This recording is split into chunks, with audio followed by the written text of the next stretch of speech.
Some of you may recall the viral moment on National Signing Day a few years back when all eyes were on four-star recruit Jacob Copeland. The youngster was the 5th-ranked wide receiver in the nation coming out of high school and had a plethora of top colleges all vying for his signature.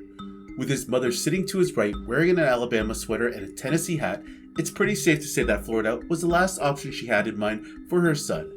However, when push came to shove, Jacob chose Florida, and this was the immediate viral reaction from his mother following his decision.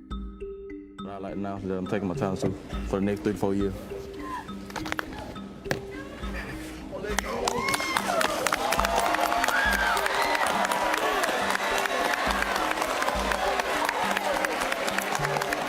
Great. You got so, Jacob, you're going to Florida. Billy Martin, straight from Brooklyn, better known as Brooklyn. Never taking shorts cause Brooklyn's the bomb.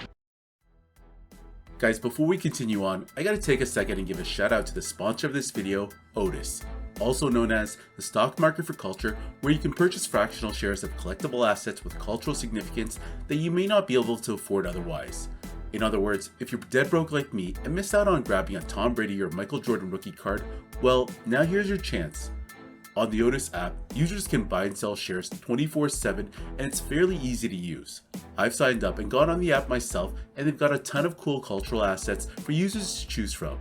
Whether you're into Pokemon cards, comic books, sports cards, or even sneakers, take a second and check out this app. This is a chance for you to co-own assets that often have price tags that don't allow everyday people to own. Just scrolling through the app, you can see how share prices have fluctuated on a pair of signed Jordan 1s. On top of that, the app also provides users with a more detailed financial look at each asset, along with information about each investment. Sign up for Otis with the link in my description box below and get your first free share when you fund your account. Anyways, shout out again for Otis for sponsoring this video.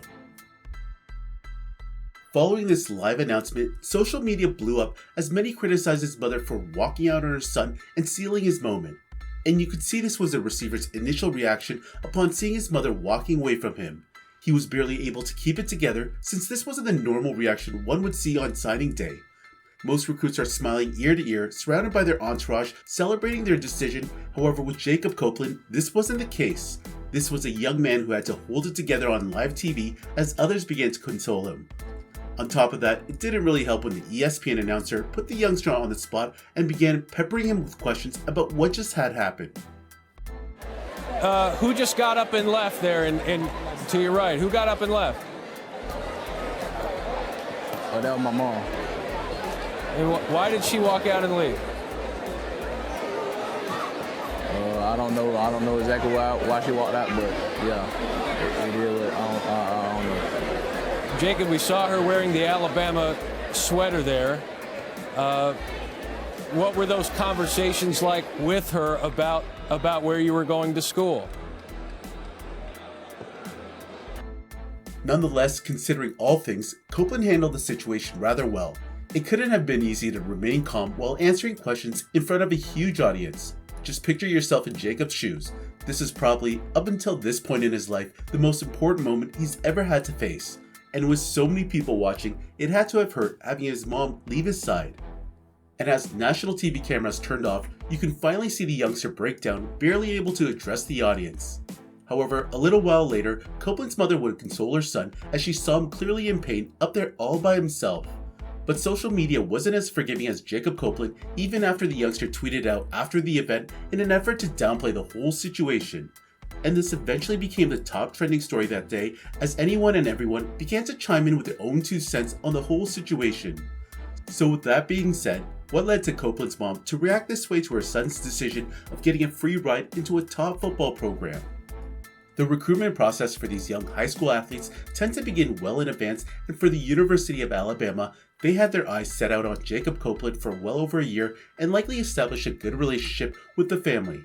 However, when compared to Florida, the latter seemed to trail behind as there was a lot of uncertainty over the coaching staff until November 26 after Dan Mullins was named CEO of the school's football program following the axing of their previous head coach. Hence, the fact that Copeland took his official visit to Florida only a week before the national signing date shows that they were somewhat late to the party. Then you take into account Alabama's 5 national championships in the last 9 years, Coach Nick Saban's leadership on the team, and the fact that no other college produced NFL-bound prospects like Alabama. For most, the writing was on the wall. But it seems as though Florida staff did a great job in convincing Copeland that with the Gators, he could be something special. Growing up in Pensacola, Florida, Jacob Copeland attended Escambia High School, the same school Hall of Fame running back Emmitt Smith made his name from. So, being a Florida boy, you'd think staying in the same state would make a mother happy. Well, the issue was that as a teen, Jacob allegedly began associating himself with the wrong crowd that had gang ties in Florida. And this is the reason why she reacted the way she did, as she wanted her son to go anywhere but Florida. She was simply looking out for her child's well-being and did not want him to continue associating with gang members, which to me kinda makes more sense based off her initial reactions. It seemed a little odd for her to just pick up and walk away, but after receiving more context to the story, it gives you more of an understanding why she did what she did. She probably felt that if he stuck around in Florida, he'd continue to hang around the same crowd, and this would in turn affect his schooling and his game. Jacob was the youngest of 7 children, so his mom was probably even more protective of her youngest child. So whatever happened to Jacob's time in Florida? Well, while playing at Florida, he saw very little action due to injury in his freshman year, making only 1 reception for 16 yards and no score. The next couple seasons, the receiver would see a small uptick on the field, but still fell short of his lofty expectations. However, going into the 2021 season, Copeland donned the coveted number 1 jersey and became the team's number 1 receiver. So far in this season's campaign, Jacob's been somewhat productive, recording 27 catches for 459 yards and 4 touchdowns in 9 games. Still, I think a lot was expected of him this season, and maybe the youngster can finish off the campaign with a strong ending. That being said, Jacob's come a long way since his childhood days in Pensacola, and I believe he can still meet some of the expectations that he showed early in his career.